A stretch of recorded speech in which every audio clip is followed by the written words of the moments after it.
So, well, like, what I've researched so far is, like, it's talking about how that, this, eventually they hope to provide, like, the government hopes to provide health care for, the, immigrants that have come, like, from Mexico. We were learning about, like, NAFTA, and they're saying that they want to provide health care for the illegal immigrants in an article I was reading.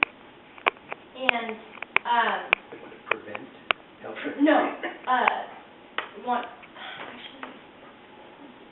because there's nothing in any of the legislation that would right. provide health care for illegal Right, immigrants. so far, but it was saying that how eventually they want to give health care to, I don't know if the article was reliable, but, okay, no, then I'll look for a new one.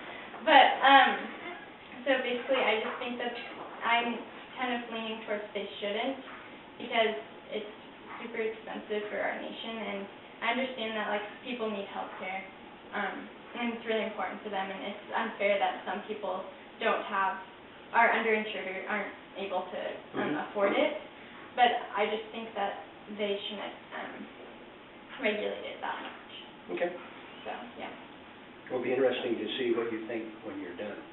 Yeah, I know. So, okay, let's go. Question. How will the Affordable Care Act affect you and your own office or area of business, and what changes will it have on your life? Okay. How will the Affordable Care Act affect you and your own office or area of business, and what changes will it have on your life? Well, I am fortunate that my family has access to health insurance and can afford it. So it's not going to directly affect me, my family, the people that I work with.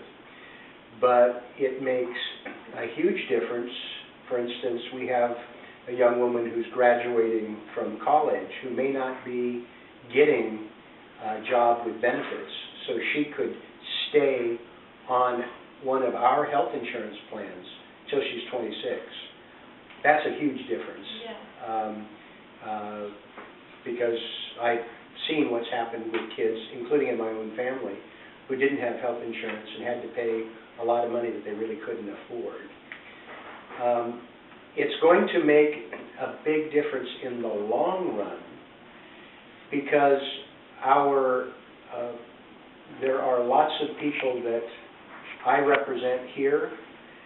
1,000 people this year are going to go bankrupt because of health insurance costs, just that I represent. And that doesn't happen anyplace else in the world. People in Japan, Germany, France, Italy, Spain don't have to worry about a major illness or accident bankrupting them. And that's a huge advantage for the people here in the community, changing the system.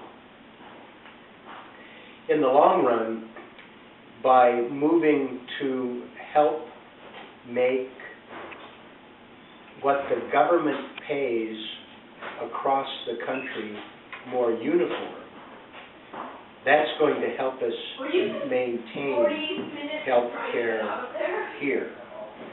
Because the old system, people in Portland, the government paid a lot less than they paid, for example, people in Miami.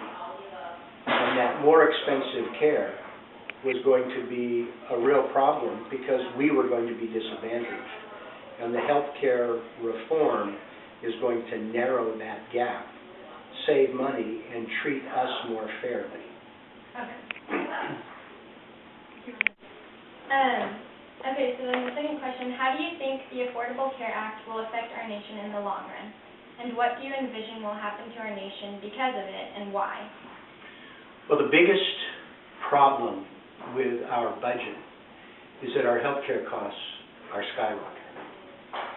Health care costs are going up a lot more than the cost of living. And we already pay more as a country than any other nation in the world.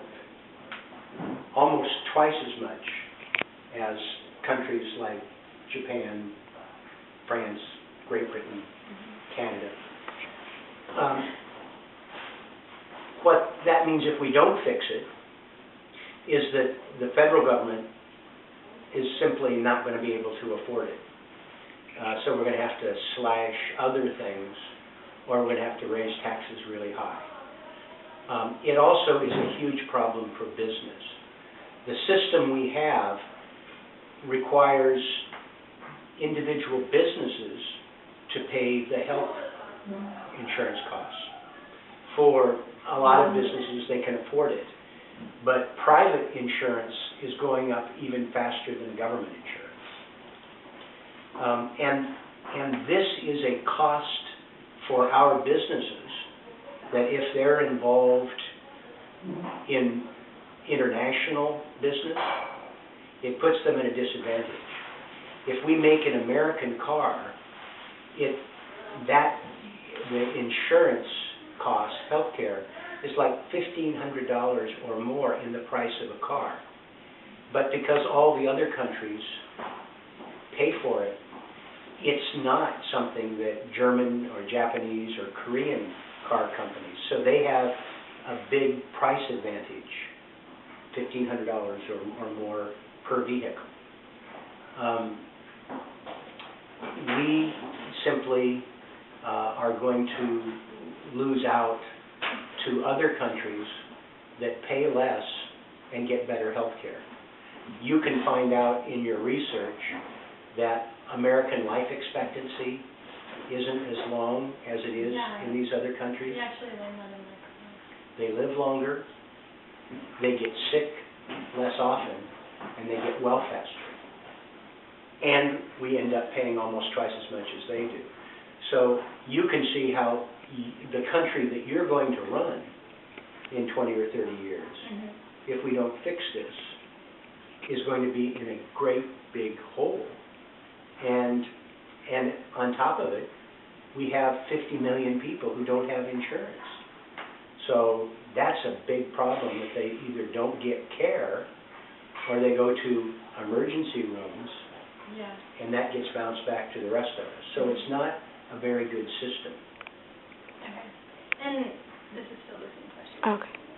And I know that the Affordable Care Act is going to the Supreme Court, and how do you think they will rule on it? It's a very good question. I am guessing that it should be something that they permit to stand. Healthcare is 17% of our national economy. So this is a huge part of interstate commerce. So it would seem that it would be entirely appropriate for the federal government to be involved with something that is so expensive and touches every family and business. The idea that some people are challenging the requirement to have insurance or pay a penalty, this actually was a conservative Republican idea that came out in the 1990s when Hillary Clinton was developing the health care during the Clinton administration. Okay. And so this was their alternative. The conservative Republican think tanks came up with this as an alternative. So its roots are actually very conservative and Republican. And as you know, this is something that was already put into effect in Massachusetts. Right. This Supreme Court has done some things that surprise me. They had a ruling on campaign finance that overturned what had been settled law for a century. Republicans and Democrats alike had just accepted it. So you never know what the Supreme Court is going to do, but the logic and the importance would make me think that it ought to be upheld. The other thing is, what happens if they overturn it? Right. You know, there is no other plan. We're already halfway into this, and it's going to really pound private insurance companies and companies if all of a sudden we pull the plug on this without anything to go in place. So they're not supposed to consider that. They're just supposed to look at constitutional law. Oh, they're not? No, they're supposed to rule on the merits. And on the merits, I think there's a strong case that they should uphold it. But as a practical matter, if they overturned it, it would be very unsettling. And that's got to be at least in the back of their minds. Yeah.